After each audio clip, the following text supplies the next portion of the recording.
Bonjour et bienvenue dans cette nouvelle vidéo, c'est Christian. Si tu es nouveau ou nouvelle, abonne-toi. Et dans cette nouvelle vidéo, on va parler du livret de Bettina Mas, Occupe ta place.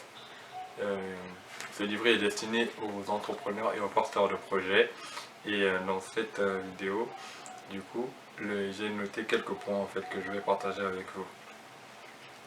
Donc le point numéro 1, c'est le syndrome de l'imposteur. Dans le syndrome de l'imposteur, il y a 5 catégories qu'elle a mentionnées, à savoir les perfectionnistes, les génies naturels, les experts, les solos et les superwomen ou superman. Voilà, c'est des types de syndrome de l'imposteur qui existent. Il y en a pas, la liste n'est pas exhaustive, hein, mais c'est les plus connus notamment. Dans la partie réflexion, il y a une question qui m'a le plus marqué. La question dit ceci: si vous avez un projet que vous souhaiterez lancer, qu'est-ce qui vous manque pour avoir la légitimité de le faire selon vous? Donc en fait la question s'adresse en fait à une personne à quoi tu regardes pour te dire que bon, ça y est, là maintenant je suis prêt pour pouvoir mettre en place mon projet. En fait, c'est un peu ça la question. Et donc, pour aller en fait un peu plus loin, il y a différents points, notamment, elle dit rêver grand, ça c'est mon résumé. Elle dit rêver grand, mais commencer petit. Ça veut dire quoi? C'est-à-dire que c'est bien de rêver, ah, il me faut une grande structure, il me faut un local, il me faut tel matériel, il me faut. C'est très bien, mais avant tout ça, il faut bien commencer quelque part en fait. Et commencer quelque part, ça commence par ce que toi-même tu as déjà chez toi à la maison. Et généralement, on a le nécessaire, mais on se dit qu'il nous manque, il nous manque. Il nous manque ci, il nous manque ça, pour pouvoir faire ce que nous devrions faire. Et le point suivant, c'est de faire connaître votre expertise à votre entourage. Voilà, c'est faire connaître votre expertise à votre entourage, à vos amis, à vos parents, à vos connaissances, à vos collègues, tout ça et tout ce monde-là. Faire savoir ce que vous savez faire en fait, faire connaître. Et pour pouvoir le faire, il faut pratiquer ce que vous faites avec une personne pour commencer. Tu aides une personne, tu rends service à une personne, tu accompagnes une personne, tu soutiens une personne, tu tresses une personne. Donc en fonction de ton expertise, tu appliques cela d'abord avec une personne et ensuite tu augmentes une deuxième personne, une troisième personne, une quatrième et ainsi de suite.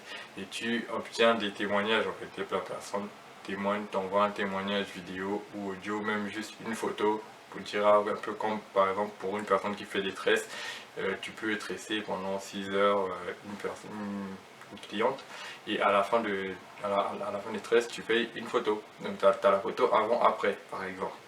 Et du coup cette photo te permet de t'affirmer en fait, de montrer ce que tu es capable de faire aux yeux des autres, des personnes qui souhaiteraient se faire tresser par toi.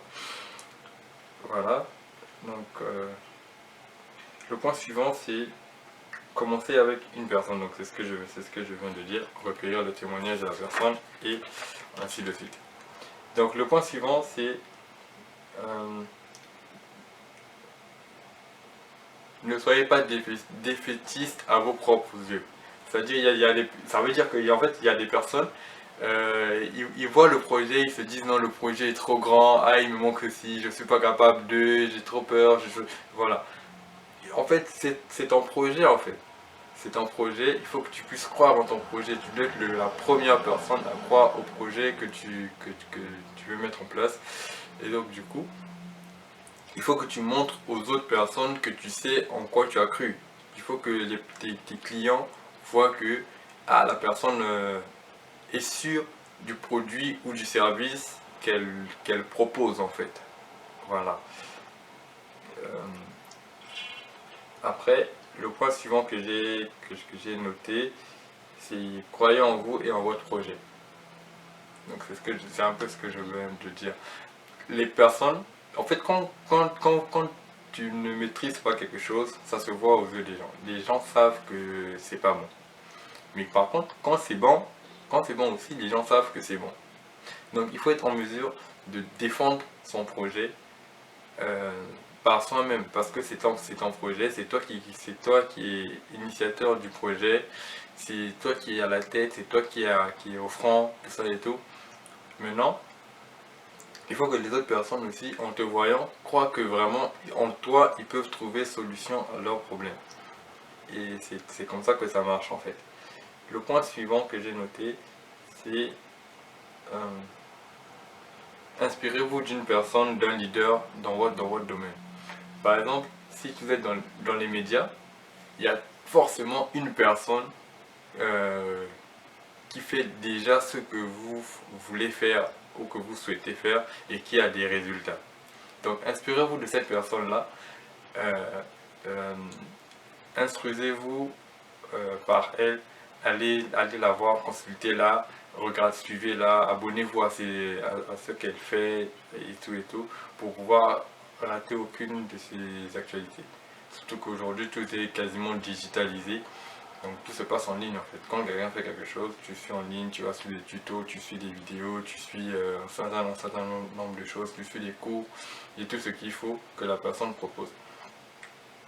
Ça devient pour toi un modèle, une référence dans le milieu. Après, si tu peux apporter ton aide à cette personne-là, tu le fais en fait. Mais par contre, quand tu vas le faire, ne le fais pas, fais-le de façon intentionnelle. C'est-à-dire que tu ne vas pas avec l'idée que bon, je vais apprendre et puis après, une fois que j'ai appris, je me casse. Non. Va, apprends et une attitude d'humilité et de reconnaissance envers cette personne-là. Et elle va te donner tout ce qu'elle sait en fait. Elle va t'apprendre ce qu'elle a appris. Toi, tu vas peut-être apprendre plus vite qu'elle, parce que elle, peut-être qu'à son époque, il n'y avait pas quelqu'un qui l'a aidé à apprendre ce qu'elle a appris aujourd'hui. Mais le fait que elle ait appris, toi, tu viens apprendre d'elle. Je sais pas si vous avez compris ce que je dis. Mais bon, voilà. Donc, et une attitude intentionnelle, non pas dans le but de je vais apprendre et puis après je vais aller créer ma boîte, parce qu'en fait si vous faites ça, ce qui va se passer c'est que comme la personne est référente dans son domaine, c'est quand même un leader ou une leader, c'est que s'il faut demain, s'il faut vous recommander, elle ne le fera pas. Donc regardez les choses du bon côté et soyez sage en fait. Voilà, donc ça c'est un autre point. Et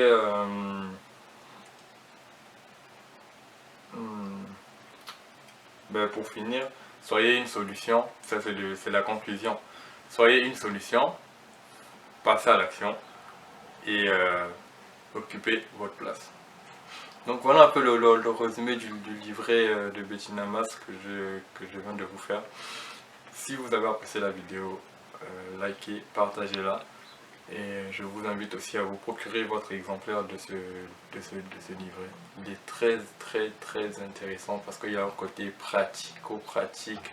Il y a des questions qui emmènent le côté réflexion notamment, où vous asseyez avec vous-même, vous regardez en vous ce que vous avez, vos dons, vos talents, vos capacités. C'est-à-dire que vous ne vous devez pas juste comme ça pour dire bon il me faut créer une boîte, mais tu pars sur une base en fait, tu crées une entreprise ou tu portes un projet sur la base de quelque chose.